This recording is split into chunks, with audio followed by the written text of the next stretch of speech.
Oi, gente, bem-vindos a essa edição em vídeo da Trajetos de Escrita. Tá um tempo pensando em fazer isso, em testar esse formato novo. Não sei como vai ser, se vai ser uma edição única de fim de ano ou se vai ser algo que vai rolar em 2026. Mas eu vim aqui contar que eu finalmente qualifiquei no doutorado. E eu queria contar em vídeo um pouco da minha pesquisa, porque eu acho que eu tô compartilhando esse diário de pesquisa, mas não sei se ficou claro exatamente o que eu tô pesquisando e como tá sendo esse processo do doutorado. Eu qualifiquei agora, final de 2025, em dezembro, dia 4 de dezembro, e eu entrei em 2023, no início de 2023, meu doutorado é em Literatura, Cultura e Contemporaneidade, pela PUC-Rio. Eu entrei inicialmente com uma pesquisa sobre poesia brasileira contemporânea. E quando eu digo contemporânea, é contemporânea mesmo. Eu estudei poetas que estavam publicando ali entre 2017 e 2019, e eu defendi esse mestrado em 2022, final de 2022, antes de entrar no doutorado em 2023. E aí, no doutorado, eu estava pretendendo continuar um pouco com essa pesquisa do mestrado, também olhando para a poesia muito recém, muito contemporânea, pensando no recorte pós-2018, pensando no impacto imaginário e subjetivo de todos os acontecimentos políticos e públicos de 2018 no Brasil. Eu tinha essa ideia de pesquisar a partir de 2018, pensando em como, na poesia brasileira contemporânea, assim, depois de 2018, tinha um movimento muito forte de escrever sobre o que estava acontecendo no presente e, de alguma forma, registrar, documentar esse presente num gesto de arquivo, né, de tentar guardar não só os acontecimentos, mas principalmente como esses acontecimentos nos impactam emocionalmente. E lembrar disso, e guardar e registrar, isso é um gesto de pensar no futuro, né? De que no futuro a gente possa acessar esses acontecimentos também por uma via emocional. E aí eu vi isso como um gesto de arquivo e vendo junto com isso também um movimento de olhar para um passado mais distante. Muitas pessoas escrevendo sobre as memórias das avós, das mães, dos quintais familiares, e, enfim, olhando para o passado não só pessoal, mas também nacional, né, do Brasil, um passado político. E também tendo um gesto de voltar naquilo, de lembrar, de reescrever e de compor um arquivo que junta tanto esse passado mais remoto quanto o presente, né, o momento atual. O doutorado é um projeto longo, né, de 4 anos. E aí quando eu entrei eu tinha mais ou menos definido assim algumas coisas que eu queria já pesquisar, alguns autores, mas depois do primeiro ano, que foi um ano que eu publiquei bastante, se eu não me engano foram 3 artigos, 2 artigos e uma resenha, algo assim, eu publiquei bastante, escrevi bastante, e eu entendi que eu já tinha, assim, uma ideia forte, que eu podia seguir com ela, mas que eu também podia abrir essa ideia e ir para outros lugares. E foi o que eu fiz no segundo ano. No segundo ano do doutorado, eu me permiti ir para lugares que eu não estava tão acostumada assim na pesquisa. Fui a muitas exposições no primeiro ano, já no primeiro ano que eu fui para São Paulo, e aí vi a Bienal de São Paulo de 23, vi a Dois Brasis no Sesc Belenzinho, que foi na mesma época, me impactou muito, mas não vi que tinha ali alguma coisa que tinha a ver com essa ideia de memória e de arquivo e de contemporâneo que eu já tenho na minha pesquisa, mas não tinha nada elaborado. E aí, durante 2024, eu me permiti realmente me abrir, assim, para ver o que ia dar. Ler muitas coisas, ir em muitas exposições, ficar pensando, assim, de como eu via esse gesto de arquivo também na arte contemporânea, né? Nas artes plásticas, nas artes visuais. E aí, em 2024, que eu estava me abrindo mais para viver outras coisas na pesquisa, eu tive a oportunidade de ir no Sesc Quitandinha, que é um Sesc que fica na cidade de Petrópolis, no Rio de Janeiro, e ver uma montagem da Dois Brasis que eu tinha visto já em São Paulo, no Sesc Belenzinho, nessa cidade e nesse prédio, que é um prédio muito antigo, né, que tem toda uma história luxuosa da elite brasileira. Para quem não conhece Petrópolis, é uma cidade muito marcada pelo seu passado imperial, de ser uma cidade que a família imperial passava férias, enfim, tem toda essa ideia de que é uma cidade criada pela realeza, muito, que guarda esse passado, e é um passado muito branco, muito colonial, muito europeu, como se fosse uma cidade que praticamente não houve pessoas negras, pessoas indígenas, enfim, que fizeram parte desse território. E aí é muito interessante porque, não sei se vocês conhecem a exposição da Dois Brasis, já ouviram falar desse projeto, mas é um projeto, aqui esse é o catálogo que eu consegui esse ano, fiquei muito feliz, mas que ele tem também digital, é muito fácil de acessar. A Dois Brasis é essa exposição gigantesca que tem 241 artistas negras e negros brasileiros, né? E tem esse recorte temporal muito vasto, né? Porque não fica só no contemporâneo, tem artistas de todas as épocas, né? Do Brasil, assim. E são mais de 300 obras, ela é uma exposição muito gigantesca, dividida em 7 núcleos, que estava nesse espaço também gigantesco do Quitandinha, né? Numa montagem diferente da do Sesc Belenzinho que eu vi quando fui para São Paulo em 23. E eu fiquei muito impressionada e eu tive a chance de ter uma visita guiada pelo Marcelo Campos, que é um dos curadores da Dois Brasis.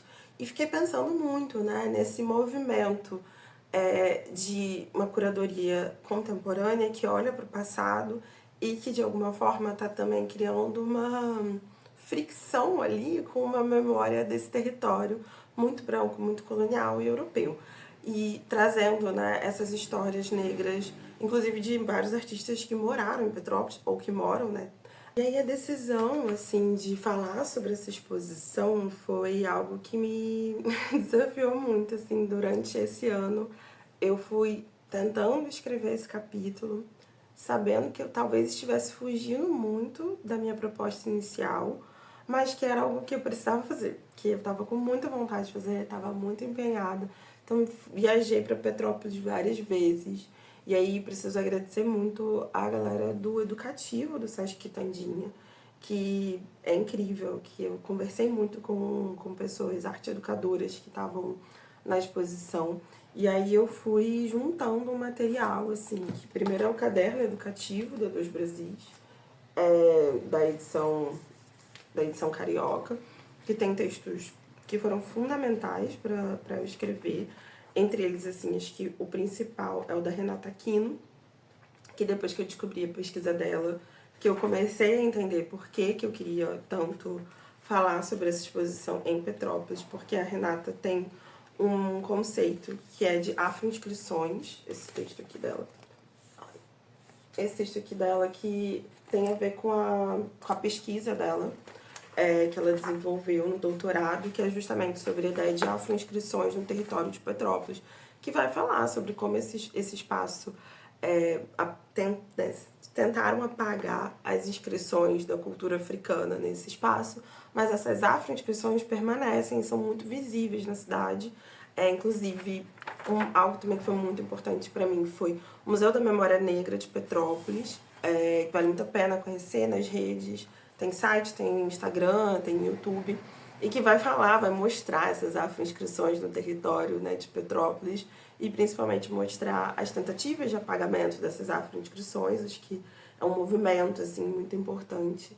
E aí eu comecei a tentar bolar esse capítulo da tese, assim, muito na leitura do catálogo e do caderno educativo, pensando, né, em como as imagens que estão na Dois Brasis, numa curadoria contemporânea, que tem a ver com o momento contemporâneo que a gente está vivendo, podem ser colocadas em tensão com a curadoria do Museu Imperial, que é uma curadoria, né, que não se mexe, que está ali há muito tempo, e que conta uma história também sobre o Brasil. Então, como esses dois espaços contam histórias sobre o Brasil nesse momento, mas que falam do nosso passado, mas também de como a gente pode olhar para o país no futuro, assim. E aí, escrevendo esse capítulo, eu entendi que o Brasil é uma questão muito grande da minha pesquisa, assim, que eu estou olhando de perto para pensadoras e artistas contemporâneos desse momento, mas que para fazer isso eu tenho que voltar um pouco, assim. Então eu falei tanto do período imperial nesse capítulo, mas também do Estado Novo, porque o Estado Novo foi muito importante para a construção do Museu Imperial e para uma ideia, né, de Brasil que traz esses valores coloniais e tudo mais. Eu escrevi esse capítulo de 60 páginas sobre essa exposição em Petrópolis, que eu entreguei uma versão que está em processo, não terminei ainda, mas eu vi que dava para, de repente, mudar a pesquisa toda sobre Petrópolis, sobre esse centro cultural do Quitandinha, sobre esse momento atual da cidade. Mas não é isso que eu vou fazer. Tem um movimento, assim, na tese, que começa com essa cena, assim, com essas cenas de contraste, né, entre imagens que reafirmam o passado colonial brasileiro e imagens que estão repensando, refazendo, questionando, né, essa história para a gente pensar o Brasil de uma outra perspectiva.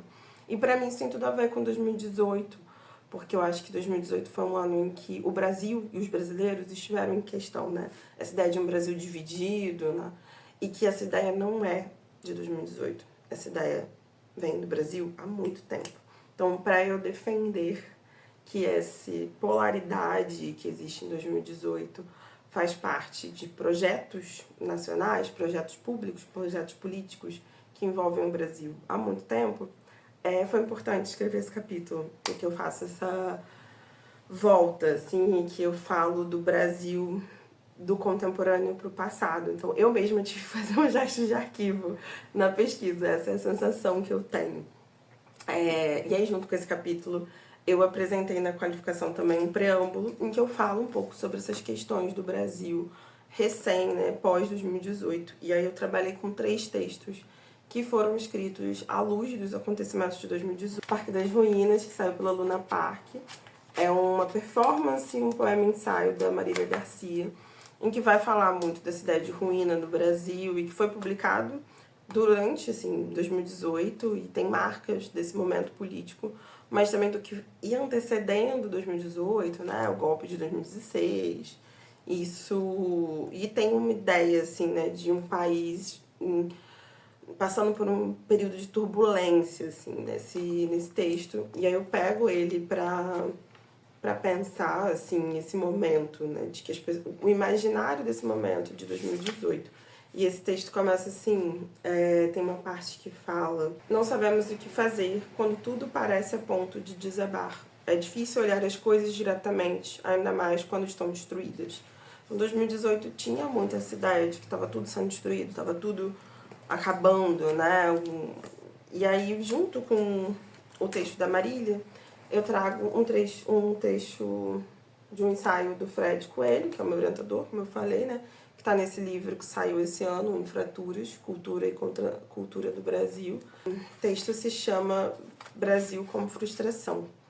E aí vai falar justamente, né, de como a sensação de frustração atravessa a história do Brasil, não só em 2018, mas é um texto escrito no feeling de 2018. Assim, acho que é um texto que, quando a gente lê, a gente acessa sentimentos que a gente sentiu em 2018, assim, e nos permite pensar como essa frustração é uma frustração de um projeto mesmo de país, um projeto do que a gente imaginou, do que a gente desejou, enfim. E aí eu coloco esses textos em diálogo, junto também com o texto da Bianca Santana, A Rua de Guiné, que está no A Rua de Guiné, mas que foi publicado como um artigo e que se chama É Preciso Mergulhar.